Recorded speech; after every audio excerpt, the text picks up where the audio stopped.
งานแบบไหน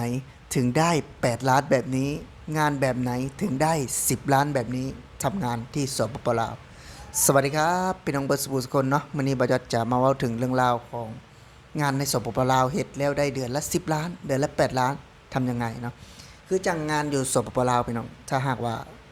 จะได้เดือน5ล้าน10ล้านเนาะหนึ่งเลยคืองานขับรถพ่วงเนาะขับรถ10ล้อเนาะขับรถแมคโครเนาะอันนี้ก็จะได้7-8ล้านขึ้นอยู่แล้วเนาะอันนี้เป็นงานความสามารถและก็มีความเสี่ยงพี่น้องความเสี่ยงแบบไหนขับรถแมคโครเนาะพี่น้องเนาะไม่ใช่ว่าตักดินเพียงได้พี่น้องนะเนาะที่แบบว่าเฮาไปขุดดินไปสิไม่ใช่เนาะคือขึ้นไปตัก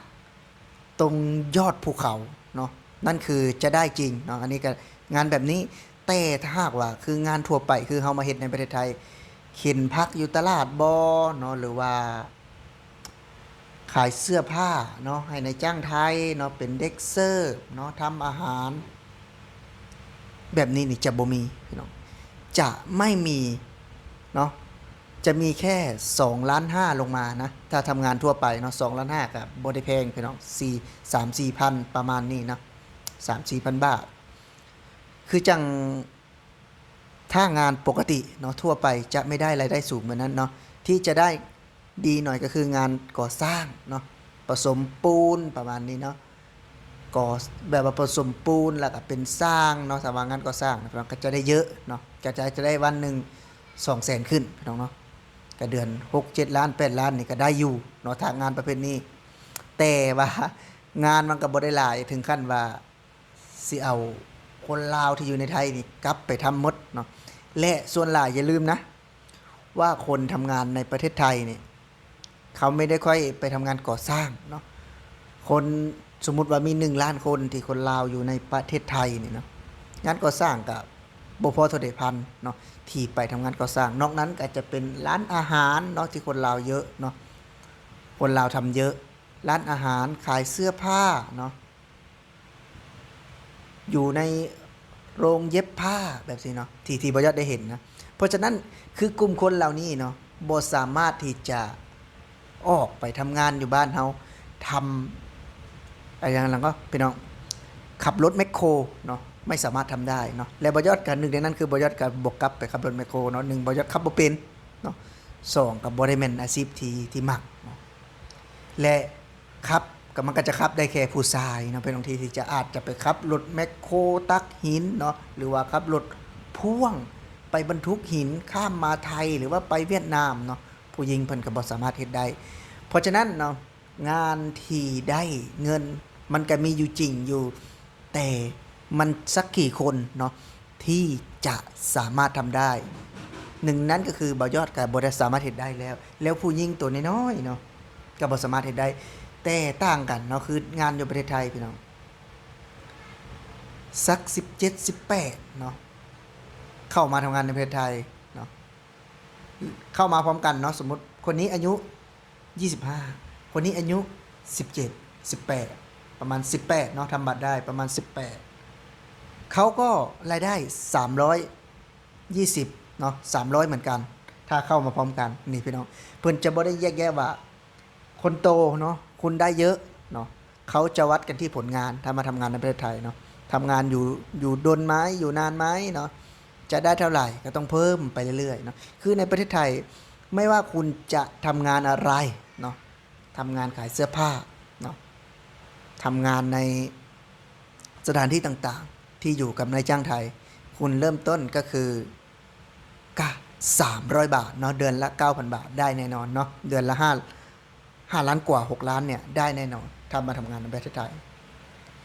แต่สำหรับทำงานอยู่ลาวก็คือบอยอดเว้าเลยพี่น้องหนึ่งงานฝีมือเนาะนั่นก็คือขับรถเนาะเป็นช่างเนาะก่อสร้างเป็นคนงานก่อสร้างเป็นช่างแบบนี้นะพี่น้องก็จะได้เยอะหน่อยเนาะแน่นอนละงานก่อสร้างคือจะไม่ต่ำกว่า300แน่นอนเนาะถ้าหากว่าทำงานอยู่ลาวนะแต่พอทีนี้มันไม่ได้มีทั่วไปนอกงานก็คืออาจจะมีญาติพี่น้องไปแล้วก็คือไปน้ำกันเนาะและคนลาวส่วนหลายเพิ่นก็บ่ได้ไปพี่น้องเพราะว่าเพิ่นบ่มั่นใจเนาะเพิ่นบ่มั่นใจว่าถ้าหากว่า ไปแล้วเนาะจะได้เงินเดือนบ่เพราะว่าส่วนหลายก็คือจะเป็นนายจ้างจีนซะหลายกว่าเนาะเพิ่นเนาะเป็นนายจ้างจีนแล้วก็ผู้รับเหมาโกงแน่นู่นนั่นแน่เนาะงานน่ะมีแต่ส่วนมากจะต้มตุนกันเนาะแต่ถ้าว่างานพื้นฐานเลยเนาะโดยสิไม่ใช่งานก่อสร้างไม่ใช่งานขับรถเนาะก็จะไม่มีนะที่ได้6ล้าน7ล้าน8ล้านไม่มีเนาะคืองานปกติเนาะเป็นพนักงานปั๊มสตาร์ทก็ปัจจุบันนี้นะ2ล้าน1แสนกีบเนาะแต่สมัยตอนบอยอดเนาะวัยรุ่นเลยนะบอยอดอยากไปสมัครงานปั๊มตอนนั้นบอยอดเขาอยากจ้างอยู่ที่ประมาณ500,000กีบเนาะตอนบอยอดที่บอยอดยังบ่ทันได้แต่งงานนะพี่น้องเนาะตอนนั้นนะแต่ว่าตอนนี้ก็ปรับขึ้นมากับเงินเพ้อเนาะก็2ล้านเนาะตอนนี้พนักงานปั๊มเนาะก็2ล้าน1แสนกีบเนาะเริ่มต้นนะคือเริ่มต้น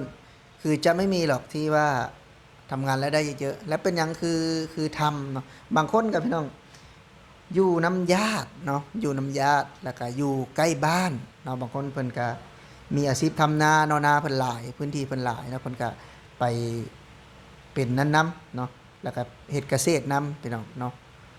ขายน้ำมันนำแบบนี้นะพี่น้องคือบางคนน่ะเนาะอันนี้ก็เป็นบางคนแล้วมันก็หลายๆอย่างอ่ะที่เฮาได้เห็นอยู่ในประเทศไทยแล้วเฮากลับไปมองอยู่บ้านเฮาเนาะมันก็บ่คือกันคือจังอยู่ประเทศไทยเนาะเริ่มต้นเราได้อยู่แล้ว300 บาทแต่อยู่ลาวเริ่มต้นไม่ได้นะเนาะอันนี้มันอยากให้ทุกคนว่าแยกๆให้ดีว่าหลายคนว่านี่ไงผมไม่ได้ไปทำงานไทยผมยังได้10ล้านได้8ล้านเลยเนาะบางคนเนาะที่บอกว่าได้10ล้านน่ะบางทีเงินเดือนอาจไม่ถึงเนาะได้จากเงินที่โกงน้ำมันเนาะโกงน้ำมันที่แบบว่าแบบไหนพี่น้องรถเนาะเพิ่นขับรถแล้วเพิ่นก็ลักน้ำมันไปขายคนคนขับรถเนี่ยเขาจะกินในจุดนี้นะอันนี้ผมไม่ค่อยซื้อแต่ว่าผมเห็นกับตาเนาะผมก็เจอเนาะผมก็เจอที่ลักษณะแบบนี้คือได้กินในส่วนนี้บ้างเนาะแล้วก็บอกว่าได้เงินเยอะเนาะแต่เงินเดือนเนาะปกติก็คือมันก็จะสูงหน่อยถ้างานประเภทนี้เนาะแต่ถ้างานทั่วไปเนาะคือไม่มีนะงานทั่วไปคือจะอยู่ที่2ล้านเนาะประมาณ 3-4 พันบาทพี่น้องเนาะ2ล้านกว่านิดๆประมาณนี้ถ้างานปกติทั่วไปนะ2ล้าน3ล้านประมาณนี้แหละพี่น้องถ้าจะมีงานเนาะที่ได้สูงเหมือนที่เขาพูดก็คืองานฝีมือเนาะงานที่มีความเสี่ยงเยอะอย่างเช่นเป็นพนักงานเนาะระเบิดภูเขาแบบนี้นะพี่น้องขับรถแมคโครบนภูเขาเนาะมันจะไม่มีงานที่ขายเสื้อผ้าแล้วไปได้8ล้านเนาะถ้าขายเสื้อผ้าได้8ล้านผมคงไม่มาประเทศไทยหรอกเนาะผมคงไม่ได้มาในจุดนี้หรอกผมคงไม่เห็นไอ้ความดีเนาะแล้วก็ความมีน้ำใจของคนไทยหรอกถ้าผมได้ขนาดนั้นเนาะแน่นอนว่าเฮาคือจะบ่ได้มีโอกาสที่จะมานี่ถ้าบ้านเฮาเจริญแล้วเนาะนี่คือบ้านเราก็รู้กันอยู่เนาะคือในนั้นแหละพี่น้องคือบอยอดก็เว้าหลายๆคลิปที่แบบว่าเป็นหยังคือคนลาวคือแบบว่าได้เงินดีเนาะว่าทำงานอยู่ลาวก็ได้เงินดีได้ดี แต่มันไม่ใช่ทุกคนครับแต่มันไม่ใช่ทุกคนเนาะแต่มันไม่ใช่ทุกคนคือพี่เขยบอยอดเนาะเขาก็ได้ตั้ง12ล้านเดือนหนึ่งนะเขาได้12ล้านก็20,000 บาทเขาได้ก็ได้จริงๆแต่ว่าเขาเป็นหัวหน้าพี่น้องเป็นหัวหน้าซ่อมรถเนาะให้เท่าแก่จีนเนาะอยู่โรงงานจีนแบบนี้นะพี่น้องอยู่มา20ปีแล้วมันก็มีแต่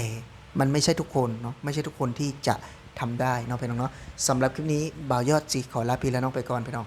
สวัสดีครับ